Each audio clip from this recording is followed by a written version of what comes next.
Ukraine ने कैसे बहुत कम खर्च में रूस के अंदर तबाही मचा दी। हमारी सहयोगी श्वेता सिंह और संदीप उन्नीथन आपको बताएंगे। तो ये जो ऑप स्पाइडर्स वेब है उसे समझने के लिए और थोड़ा और समझाने के लिए आपको संदीप उन्नीथन के साथ हम यहां पर पहुंचे हैं।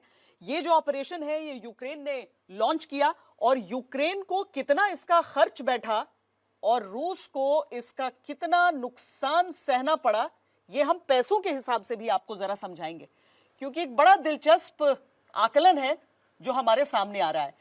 5 स्ट्राइक्स संदीप किए यूक्रेन ने रूस के अलग 5 एयर बेसिस पे, अलग अलग 5 एयर बेसिस पर। और ये जो आंकड़ा है ना वो कहता है कि एक जो स्ट्राइक है रूस पर जो यूक्रेन की तरफ से की गई उसकी कीमत है 10 आईफोन 16। यानी जितनी कीमत में आप 10 आईफोन 16 खरीदेंगे उतनी कीमत में एक स्ट्राइक यूक्रेन की तरफ से की गई। एक आईफोन जो है उसकी कीमत है $1000, तो हो गए $10,000। एक स्ट्राइक पर $10,000। अब आपको लगेगा कि ये $10,000 जो खर्च किए गए हैं तो रूस को कितना नुकसान हुआ है। अब रूस के जो मुख्य उपकरण, क्योंकि देखिए यूक्रेन की तरफ से दावा किया गया है, रूस की तरफ से खंडन इसका किया गया है, लेकिन कुछ ऐसे विमान हैं, कुछ ऐसे उपकरण हैं जिसको लेकर एक मत है। अब इसमें हो गया TU-95 हो गया जो 500 करोड़ रुपए भारतीय रुपए में, अब यहां पर हमने डॉलर में बताया, यहां पर भारतीय रुपए। TU-22 जो है ये इसका लगभग 900 करोड़ भारतीय रुपए, और साथ में अगर TU-160 आप देख लें तो वो 2200 करोड़ भारतीय रुपए उसकी कीमत हो जाती है। तो ये इसको आप मुख्य तौर पर मोटे तौर पर जोड़ लेंगे तो उसी से आपको समझ में आ जाएगा। और अगर आप इंटरनेट पर जाकर आज का रेट देखेंगे यूएस डॉलर्स का, तो ये लगभग हो जाता है 8.7 लाख रुपए। ये है,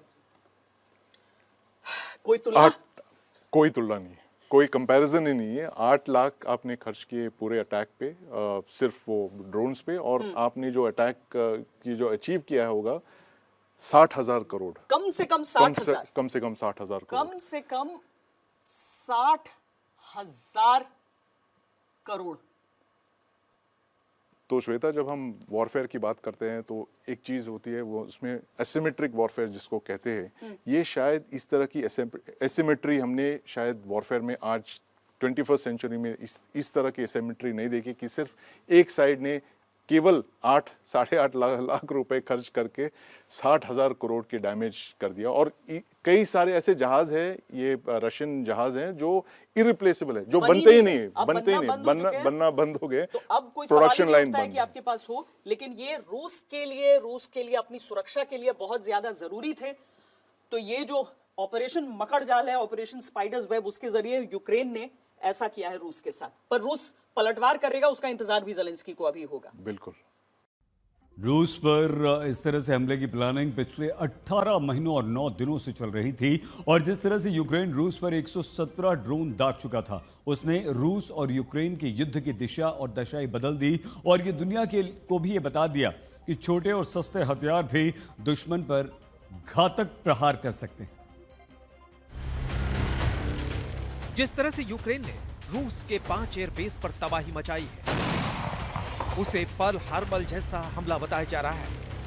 वो पर्ल हार्बर हमला जो द्वितीय विश्व युद्ध से ठीक पहले जापान ने अमेरिका में किया था। आपको बता दें कि यूक्रेन ने इस हमले के लिए पुतिन के ही प्लान का इस्तेमाल किया। आइए आपको दिखाते हैं। 2009 में रूस ने एक ऐसा ही प्लान दुनिया के सामने रखा था जिससे दुश्मनों का चौंकना तय था। प्लान था कंटेनर में मिसाइल का। इसे क्लब के भी कहा जाता है, जिसमें कंटेनर में कैलिबर मिसाइल रखा जाता है। रूसी कंपनी ने इसे पेश किया था। ये एक ऐसा गुप्त हथियार प्लेटफॉर्म था जिसे साधारण शिपिंग कंटेनर के भीतर छिपाया जा सकता था। 20 या 40 फीट के कंटेनर होते हैं जो बंदरगाहों, जहाजों, रेलगाड़ियों और ट्रकों पर आमतौर पर दिखते हैं।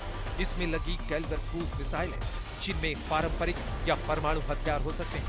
200 से लेकर 2500 किलोमीटर तक की दूरी पर जमीन या समुद्र में लक्ष्य को मार सकते। उद्देश्य था हमला ऐसा हो कि दुश्मन को भनक तक न लगे। लेकिन अब 2025 में ज़ेलेंस्की ने इसी फॉर्मूले से युद्ध को पलटने की कोशिश की। उसी सोच के तहत यानी कंटेनर में ड्रोन छुपाकर रूस पर हमला किया गया है। यूक्रेन ने ऑपरेशन स्पाइडर वेव के तहत यूक्रेन की सुरक्षा सेवा SBU ने 18 महीने की योजना के बाद इस ऑपरेशन को अंजाम दिया। SBU एजेंटों ने 150 छोटे FPV ड्रोन और 300 गोला बारूद रूस की सीमा में पहुंचाए। ड्रोन्स को रूसी दूरसंचार नेटवर्क के जरिए नियंत्रित किया गया। इनमें ऑटो होमिंग तकनीक थी जो AI से लक्ष्य को पहचानती। ड्रोन्स दिन में कम दूरी से हमला करने के लिए ट्रकों पर लकड़ी के ढांचों से लॉन्च किए गए। ड्रोन रूस के सामरिक हवाई अड्डों के पास मोबाइल ट्रकों से लॉन्च किए गए, जिससे रूस की वायु रक्षा को चकमा देना आसान हुआ। और इसीलिए रूस की इंटेलिजेंस और सुरक्षा एजेंसियां भी शक के दायरे में आ गई। सवाल ये भी है कि क्या रूस के लोगों ने ही पुतिन के साथ गद्दारी की है? खास बात यह है कि यूक्रेन ने रूस पर यह ड्रोन हमला इस्तांबुल शांति वार्ता से ठीक पहले किया है। तो सवाल यह है कि क्या पुतिन और ताकत से लड़ेंगे या फिर शांति समझौता कर लेंगे? यूक्रेनी राष्ट्रपति ज़ेलेंस्की ने इस बार की बातचीत से पहले 3 शर्तें लिखी। ज़ेलेंस्की ने लिखा कि पहले तो सीज फायर पूरी तरह हो और बिना किसी शर्त के। दूसरा, यूक्रेन के बंदियों को रिहा करना होगा। तीसरा, यूक्रेन के अगवा बच्चों को रिहा करना होगा, तभी सीज फायर होगा। उधर पुतिन ने कहा है कि सीज फायर तभी होगा जब यूक्रेन नाटो से दूर रहेगा और रूस के दावे वाले 4 यूक्रेन क्षेत्रों से अपने सैनिक वापस बुलाएगा। अब सवाल यह है कि क्या यूक्रेन के इन हमलों के बाद रूस शांति वार्ता के लिए राजी होगा? फिलहाल पुतिन की तरफ से यही संकेत मिल रहे हैं कि अब ये लड़ाई परमाणु युद्ध की तरफ बढ़ सकती है। आज तक ब्यूरो।